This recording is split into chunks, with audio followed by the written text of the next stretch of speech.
Anti-aging and brightening cream. A simple and affordable skincare. Milk and cornstarch. Dito nga po, lulutuin ko lamang ito ng 3 minutes. Para sa kombinasyon at yung texture nitong cream. 60 ml liquid milk. Maganda ang benefits nito, mayaman sa lactic acid. At 1 teaspoon cornstarch na nagbibigay itong smooth para sa ating mga balat. At dito nga po, halu-haluin lamang hanggang makita ang texture nitong malakrim po. Hayaan lamang natin ito ng 3 minutes.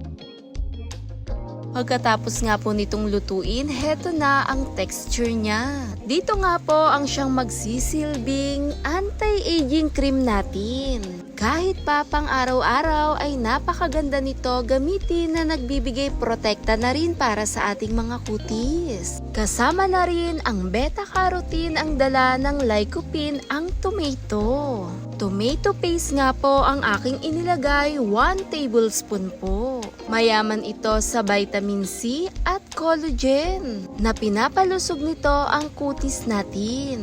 Dahil powerful antioxidant na rin ito para sa ating mga balat. 1 teaspoon ng coconut oil na nagbibigay moisture, stay hydrated ang balat natin. All natural din ang mga sangkap na ginamit natin na tumutulong sa appearance o pagka-dark spot, skin brightening at pantay na kulay at nagbibigay exfoliate.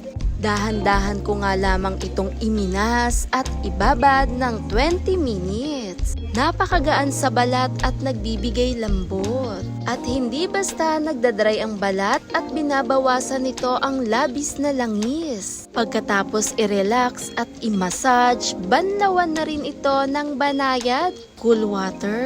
Sobrang relax at napakagaan sa kutis. Thanks for watching guys. Bye!